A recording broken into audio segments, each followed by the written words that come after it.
Well, let me tell you about my starka. I'd show you a photo, but this is the Blue Room Theatre, and the people at the back won't see it. She's short, wide, like a cylinder. Her eyes are like mine, but sadder. She smells of body odour and mould, because she washes her clothes with the same hands that made them, and she dries them inside at night, away from where anyone will see them, because to her, it is shameful for others to see the fabric that covers her, as though by seeing them, they see her, uncovered. And like a cartoon character with only one outfit, this is her uniform.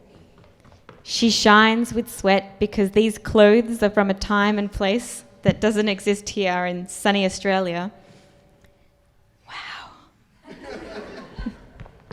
5 layers of skirts, long blouse buttoned to the neck, an embroidered pinned cap, and a scarf over top, knotted under the chin.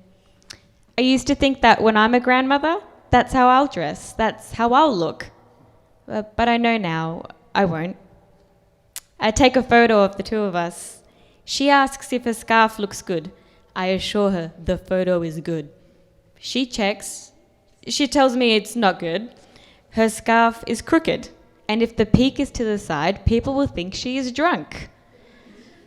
I wonder which people she means.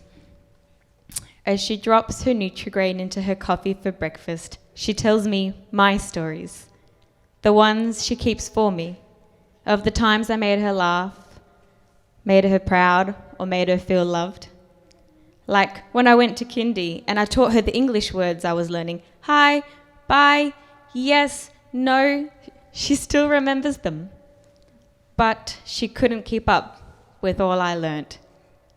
I ask for her stories, but she waves her hand as if to swat them away.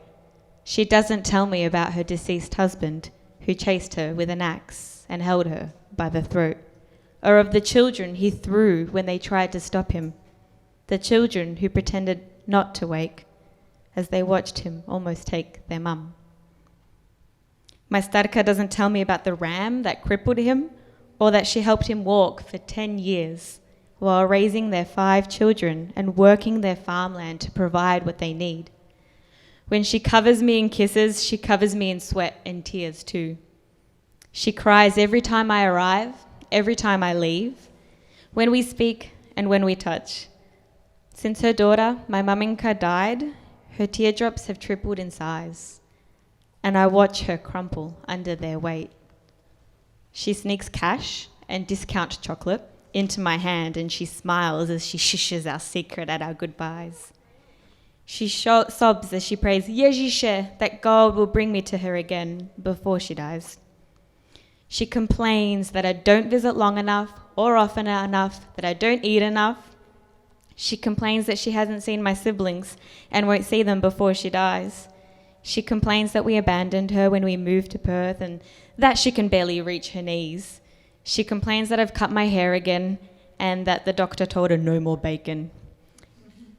She never complains about not having gone to school, never having driven a car, not being permitted to show her hair, wear makeup, pants or a bra. She doesn't complain about her painful marriage or about not being able to return to her war-torn home, her village, needing to leave it all behind. She couldn't keep up with the demands to thrive. In Australia, almost 30 years, but she has not learnt its tongue. She relies on ears familiar to her language to visit her, to allow for her to speak. So I teach my children Slovak. I've taught them jeden, dva, tri, and ano, nie. They can say dobre ráno in the morning and dobru noc before bed.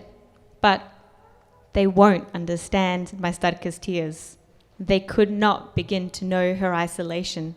In a land that gifted her a special concession visa, she relies on familiar hands to hold hers.